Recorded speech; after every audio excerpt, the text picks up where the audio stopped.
standby orang-orang karena menjaga supaya dia jatuh kan. Perempuan untuk perempuan, laki-laki untuk laki-laki. Nah, didoakan, diusahakan pasti tumbang tuh. Di KKR lu pasti diusahakan tumbang. Kalau nggak tumbang tuh nggak ada rasanya. Didorong atau Kalau yang tidak mau jatuh ya didorong. Kalau tidak didorong tidak apa-apa, dibantu, ditarik dari belakang? dari belakang. Jadi kalau orang bilang kayak mereka tumbang karena mereka kerasukan Roh Kudus, no. Aslinya kamu nggak sembuh, nggak ada yang sembuh. Nggak ada yang sembuh. Nggak ada yang sembuh. Mereka kembali pulang Dengan posisi mereka datang. Iya. Kalau pendeta pakai minyak urapannya, jujur, minyak urapan itu. Mau tahu minyak urapan itu komposisinya apa? apa? Itu minyak goreng kita campur minyak zaitun. Jadilah minyak urapan kalian yang didoakan.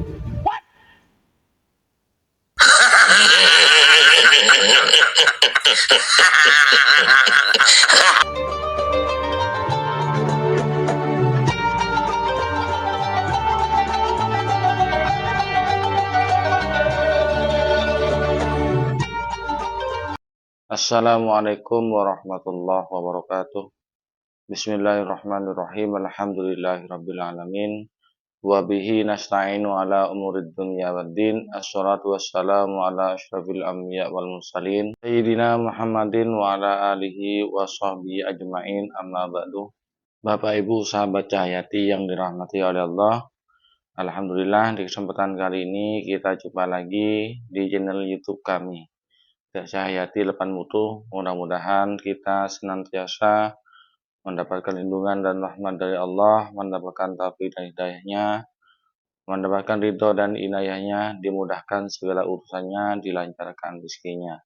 Amin ya rabbal alamin.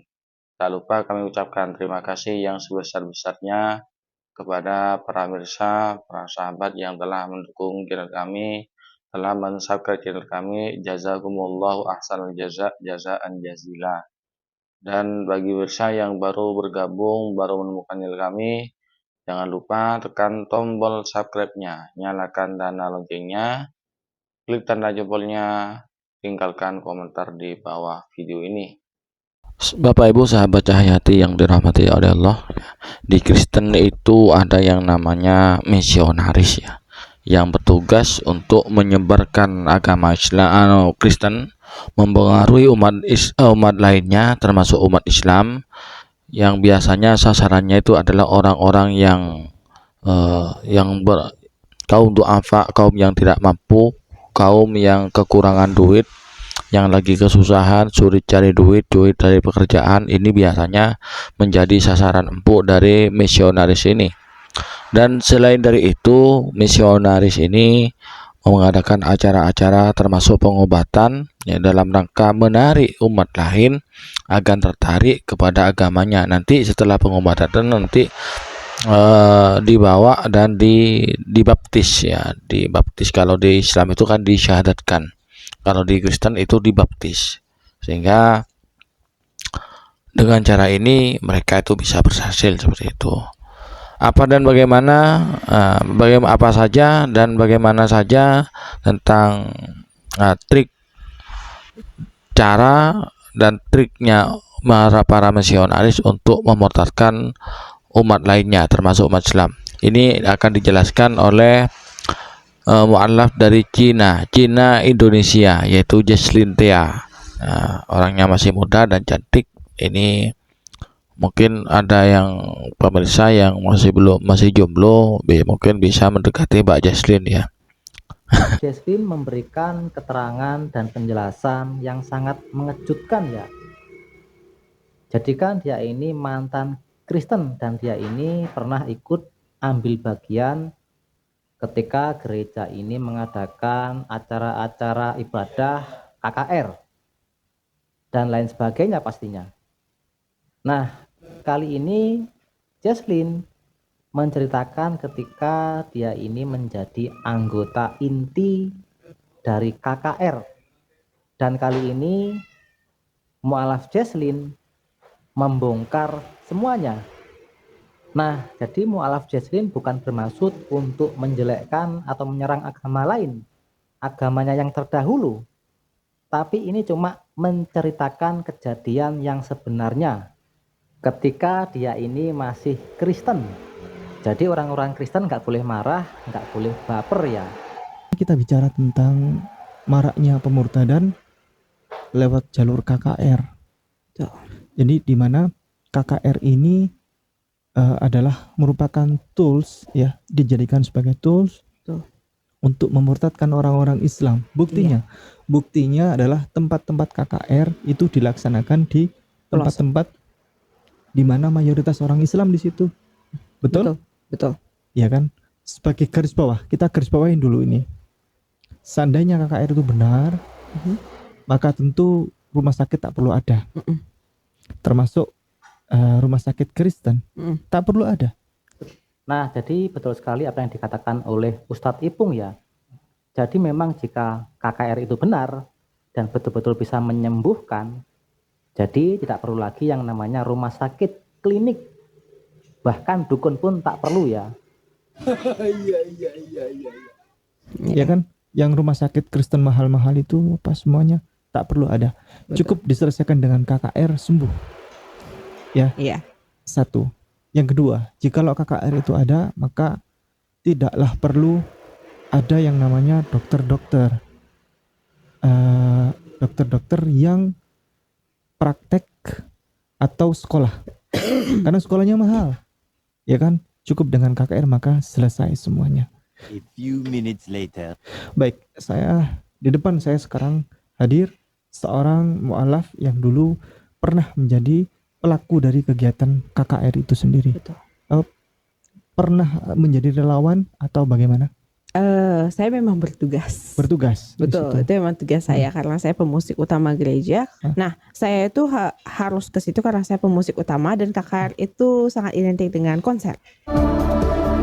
His grave is empty, by the way. He is alive and he is here tonight.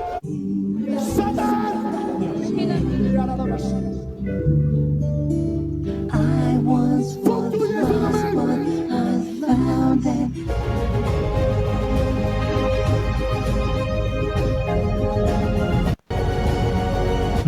Oke, dia sangat identik dengan konser. Bentuknya juga sama seperti konser. Nah, di KKR tersebut juga biasanya persiapan KKR itu membutuhkan waktu 1 bulan. 1 bulan dimana bukan untuk timnya kita, tapi untuk kita mempromosikan. Mempromosikan dimana kita akan bagian yang akan mempromosikan adalah siapa? Pendeta sendiri, pendeta cabangnya, kemudian dibantu oleh pendoa-pendoa syafaat dan para asyar-asyar di situ. Mereka akan menyebarkan beserta dengan orang-orang yang di pelosok. Dan KKR itu jarang kita menemukan KKR kalau misalnya di kota besar.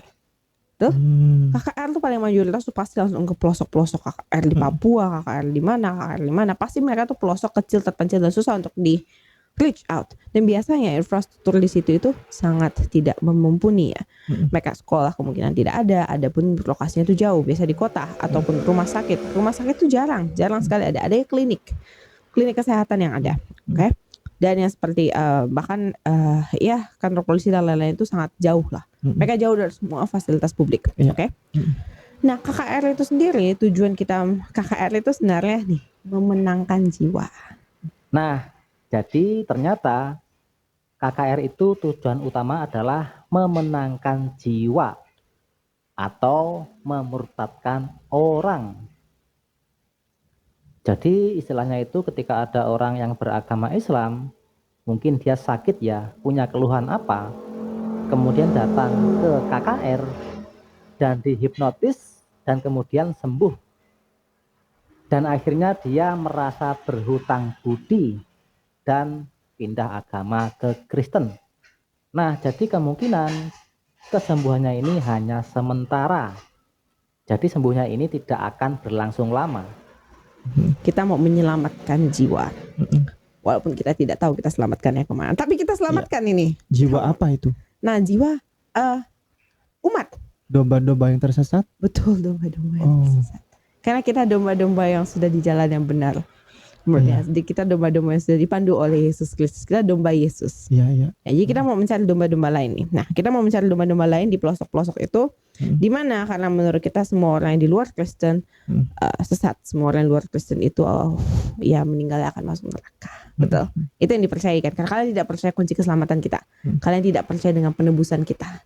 Berarti kalian tidak dapat Yesus Kristus dong. Walaupun persyaratan dapat Yesus Kristus itu benar-benar absolutely doesn't make sense. Betul. Kamu membunuh nggak apa-apa, asalkan besok kamu ke gereja, kamu sumpah di depan gereja bahwa Yesus adalah Tuhan kita, beres semua dosamu. Itu tidak make sense, tapi digunakan sebagai itu kalimat penjualannya. Oke, jadi kalimat istilah marketingnya adalah itu. Ya. Yesus adalah keselamatan. Yesus akan menebus semua dosamu. Apapun dosamu akan dihapuskan. Yang happy, yang jahat, orang-orang yang jahat, orang-orang yang dosa yang paling banyak, bahagia mereka. Iya kan? Simple. Tidak perlu doa, tidak ada persyaratan. Kamu mau ke gereja berapa kali terserah. Yang penting kamu percaya Yesus nih, kan? Udah beres. Berbuat baik juga tidak perlu sebenarnya. Karena kan udah kan kunci Perpuluhan keselamatan. nggak perlu. Oh nggak perlu. Kan tidak ditulis. Kunci keselamatan untuk mendapat Yesus adalah Perpuluhan. oh bukan perpuluhan. Percaya kepada Yesus. Sus. Beda. Perpuluhan itu tidak. Iya. Yes, itu tidak memungut perpuluhan. Iya. Itu gereja yang memungut perpuluhan. Boleh. Pendeta yang memungut perpuluhan. Kamu cukup percaya. Iya. Percaya saja sudah, penebusan kamu istilah sudah deal lah. Iya. Kamu sudah sign kontrak, sudah bebas. Jadi itu yang akan dijual ke KKR ke pelosok-pelosok ya. Nah, orang-orang di pelosok itu kan satu bisa dikarenakan infrastrukturnya rendah. Kebanyakan pendidikan tidak tinggi. Mereka tidak punya media-media massa, internet susah. Gimana cara mereka dapat informasi? Jadi orang-orang yang ekonominya lemah, jadi mereka yang akan menjadi sasaran. Handphone dan lain-lain mereka tidak mampu kemungkinan kan karena ekonominya cukup lemah. Tapi mereka biasanya memegang agama, sudah punya agama mayoritasnya. Mereka pasti punya agama dong. Apalagi orang Indonesia, kita tidak mungkin kita lahir terus kita dibilang nggak apa-apa kamu jadi ateis, kan nggak mungkin. Kita punya budaya untuk harus memegang, dan agama yang mayoritas dipegang adalah Islam. Nah, jadi Islam yang akan menjadi sasaran. Jadi harap berhati-hati ya. Betul, agama Islam. Nah, nanti KKR ini akan mendobraknya dengan kunci penyembuhan, janji-janji penyembuhan. Kan kalian tidak punya rumah sakit, kalian kemana-mana jauh, kalian tidak punya transportasi, dan kalian tidak punya informasi. Banyak dong poin yang kita bisa menangin dong. Kita datang, kita bawa informasi, kita bawa band, kita bawa semua kemegahan kota. Kita bawa pendeta yang radikal, yang rasanya itu kalau datang itu kita langsung semangat gitu kan. Lihat mukanya aja kita semangat gitu. Iya. Semua saat ini yang mau menerima Yesus dalam hitungan ketiga bangkit dari tempat duduknya, terimalah Yesus, maju ke depan sini sekarang. Nah, Untuk pendeta pilihan. untuk pendeta pilihan tuh Dan tempatnya juga tempat pilihan juga yang nggak ada rumah sakit. Jauh Iya. dari rumah sakit. jauh, bukan cuma rumah sakit, semua infrastrukturnya jauh. Biasanya tuh kayak seperti di tengah-tengah lapangan ini juga lapangannya mungkin di tengah kota, tapi itu kota kecil. Bukan kota, desa. Desa. Yang tidak ada kota kan. Di situ ada kotanya tapi dia pasti di desa. Di desa. Pertama ada untuk menggapai orang desa, kedua tuh murah. Jadi modalnya tidak diperlukan terlalu besar. Kalau ke kota mahal, ratusan mungkin untuk harus sekali datang kan. Kalau ke desa-desa itu kan masih bisa terjangkau. Nah, jadi seperti itu ya. Jadi di sini Mu'alaf Jesslyn menjelaskan semuanya tanpa ditutup-tutupi, tanpa tedeng aling-aling. Jadi kita akan paham ya di sini. Nah, jadi setelah mereka pemilihan pendetanya itu pendeta yang radikal, yang benar-benar rasanya wah nih, bagus nih. Kalau dipromosiin juga orang-orang desa bakal tertarik untuk datang kan. Pingin dengarkan. Pingin ketemu dengan pendeta itu kan. Apalagi kalau pendeta datang itu kan, parasnya luar biasa ya. Maksudnya mereka tuh digambarkan seperti nabi-nabi begitu, memang. Motivator yang kuat gitu. Ya, leader gitu kan. Leader, betul.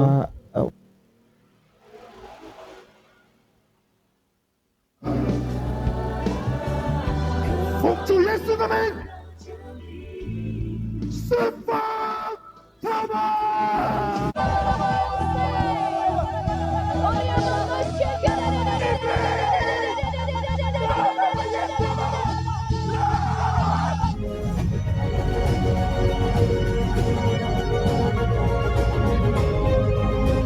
Apa namanya tuh?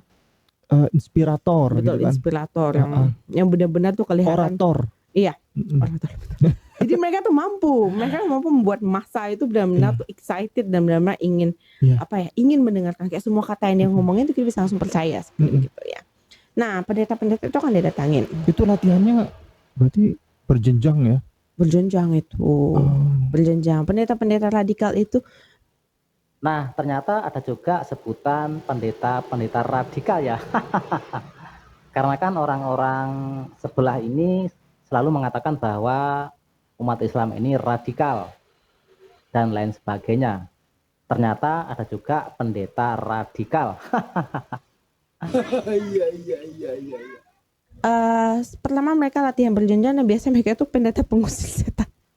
Oh. Mereka tuh exorcist biasanya. Karena kalau eksorsis itu keren. Oh. Levelnya tuh beda nih. Ada pendeta cabang. Pendeta cabang Iya, tuh iya. biasanya yang kalem, yang baik. Iya. Kadang kita lebih bisa ngomong dengan pendeta cabang. Karena mereka lebih manusiawi. Cabang apa ini? Cabang tuh biasanya mereka tuh emang pendeta jemaat situ. Oh. Misalnya jemaat Pontianak atau misalnya jemaat Jakarta Oh, itu. Selatan. Dan dia tuh pendeta Jakarta doang, khusus untuk umatnya, untuk membina umatnya. Biasanya kita bisa Lokal ngomong maksudnya cabang itu. Tapi Betul. kalau yang pendeta radikal tadi itu pendeta sudah radikal levelnya tuh- level nasional gitu maksudnya. Tidak, bukan nasional. Mereka itu emang pendeta-pendeta yang mengkhususkan dirinya itu mereka itu belajar lebih ke arah untuk pengusiran setan, penyembuhan orang sakit. Habis itu ada satu lagi, pengurapan. Jadi pendeta-pendeta yang bisa memasuki Roh Kudus kepada orang. Nah, itu Iya. Oh. mereka itu. Iya, bentuknya juga beda, ngomongnya beda. Iya. Ngomongnya beda, gaya jalannya juga beda. Kita juga kalau jalan lewat kita agak takut ya. Itu yang jadi pendeta-pendeta radikal itu.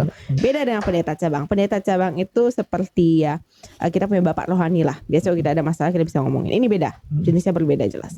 Nah, pendeta-pendeta ini itu akan berusaha keras meyakinkan masyarakat di situ yang punya agama lain. Setelah kalian tukar agama kalian dengan kesembuhan. Kayak tukar agama kalian kesembuhan.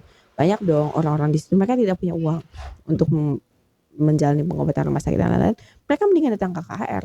Dan KKR itu biasa ada makan.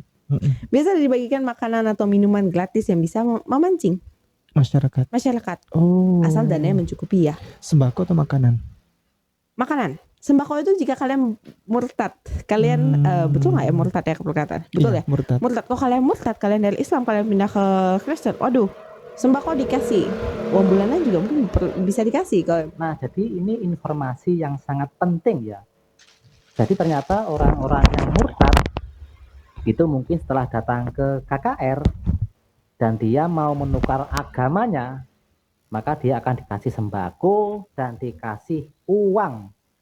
Bapak Ibu sahabat Cahyati yang dirahmati oleh Allah, konten video yang kami persembahkan kepada para pemirsa, para sahabat sekalian.